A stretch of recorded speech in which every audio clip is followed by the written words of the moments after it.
10,000 സ്വകാര്യ ബസ്സുകൾ ഉണ്ടായിരുന്നത് ഇപ്പൊ കുറഞ്ഞ് 11,000 ചില്ലുവാനായിട്ട് നിൽക്കുക. പ്രിയദർശിനി വന്നതിന് ശേഷമുള്ള പ്രതിസന്ധി എന്ന് പറയുമ്പോൾ വ്യവസായം തന്നെ ഇല്ലാതെയാവും. എന്ത് ക്ഷേമകാര്യങ്ങൾ ജനങ്ങൾക്ക് ചെയ്യുമ്പോഴും ഒരു വ്യവസായത്തെ തകർത്തുകൊണ്ട് ആവും പറയില്ല.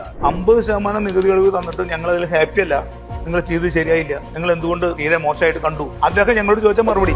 പിന്നെ നൌഷാദ് ഞാൻ സംസാരിച്ചത് ഞങ്ങളുടെ സംസ്ഥാന ഭാരവാഹി കൂടിയാണ്. ഞങ്ങൾ ഈ മുഖ്യമന്ത്രിയെ കാണാൻ മുമ്പൊക്കെ നൌഷാദ് ഒക്കെ കൂടെ ഉണ്ടായിരുന്നു. കോൺഗ്രസ് പ്രവർത്തകന്റെ സ്ഥിതിയാണ് ഈ പറഞ്ഞത്. അപ്പൊ സംസ്ഥാനത്തെ സാധാരണ ബസ്സുകാരന്റെ കാര്യം പിന്നെ പറയേണ്ട കാര്യമില്ലല്ലോ. അപ്പൊ പറയാൻ തുടങ്ങി പിണറായി 3 വരെയായിരുന്നു നമുക്ക് നല്ലത്, ബസ് സർവീസ് നല്ലത് എന്ന് പറയാൻ തുടങ്ങി. ആ സ്ഥിതിയിലേക്ക് കാര്യങ്ങൾ വന്നു.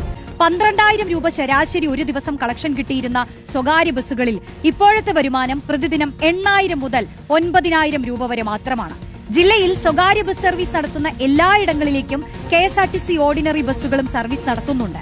പ്രവീൺ പുരുഷോത്തമൻ ചേരുന്നുണ്ട്. പ്രവീൺ, ഒരു പ്രൈവറ്റ് ബസ് സ്റ്റാൻഡിലാണ് നിൽക്കുന്നതെന്ന് ഞാൻ മനസ്സിലാക്കുന്നു. അവിടെ നിന്നും എന്താണ് അറിയാൻ കഴിയുന്നത്?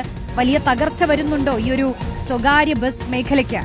ഇവിടെ ബഹുഭൂരിപക്ഷം ബസ് ഉടമകളും ഒപ്പം തന്നെ ബസ് ജീവനക്കാരും പറയുന്നത് വലിയ നഷ്ടത്തിൽ തന്നെയാണ്. കാരണം KSRTC ഓർഡിനറി ബസ്സുകളിൽ ഈ സൗജന്യ യാത്ര സ്ത്രീകൾക്ക് വന്നതിന് ശേഷം ടിക്കറ്റ് കളക്ഷനിൽ വളരെയധികം കുറവ് വന്നു എന്നാണ് പറയുന്നത്. ഇപ്പോൾ നോട്ട് എണ്ണുകയാണ്.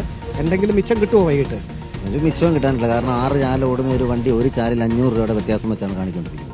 അതായത് ഒരു ദിവസം ഒരു വണ്ടിക്ക് 3,000 രൂപയുടെ നഷ്ടമാണ് ഇപ്പം നിലവിൽ നടന്നുകൊണ്ടിരിക്കുന്നത്. ഇതിനകത്ത് കുറച്ചൊക്കെ സ്ത്രീ യാത്രക്കാരുണ്ട്. കുറച്ചൊക്കെ ഫുൾ ലോഡായിട്ട് പോകേണ്ട ഒരു വണ്ടിയാണ്. അപ്പോൾ ഈ അവസ്ഥ ആലോചിച്ച് നോക്കി, ഒരു സീറ്റ് ഒരാൾ വെച്ച് പോലും ഇരിക്കാനുണ്ടോ? എങ്ങനെ മുമ്പോട്ട് പോയി കണക്കിനായി കഴിഞ്ഞാൽ ഞങ്ങൾക്ക് അതുപോലെ തന്നെ ജീവനക്കാർക്ക് ഞങ്ങൾക്ക് ഒരു ദിവസം ഞങ്ങളുടെ ഈ ഒരു വരുമാനത്തിലാണ് ഒരു കുടുംബം പൊയ്ക്കൊണ്ടിരിക്കുന്നത്. എത്ര ജീവനക്കാർക്കാണ് ഇതിനെ കൊണ്ട് ബുദ്ധിമുട്ടുണ്ടായിരിക്കുന്നത്? ഒരു വിടുവായത്തിനും പറഞ്ഞതിന്റെ പേര് ഇത്രയും ആൾക്കാർ അനുഭവിക്കുന്ന കാര്യങ്ങൾ കണ്ടിട്ട് വൈകിട്ടത്തേക്ക് ഈ തൊഴിലാളികൾക്ക് എന്തെങ്കിലും കൊടുക്കാൻ മിച്ചം കാണുമോ? വൈകിട്ടത്തേക്ക് തൊഴിലാളികൾക്ക് കൊടുക്കാൻ ഇപ്പം 200-300 രൂപ കൈ നിട്ട് കൊടുക്കണം. അവർക്ക് ഒരു കുടുംബം പൊറുത്താറുണ്ട്. അവർക്ക് 600 രൂപ ശമ്പളം അടിച്ചെടുക്കാനുള്ളവർക്ക് സത്യത്തിൽ അതേ ഉള്ളൂ. ഒരു 3,000 രൂപയ്ക്ക് കൂടുതൽ നഷ്ടത്തിലായി വണ്ടി കൊടുത്തത്. 2,000 മുതൽ 3,000 വരെയാണ് ശരാശരി ഇപ്പം നമുക്ക് നഷ്ടം വന്നുകൊണ്ടിരിക്കുന്നത്.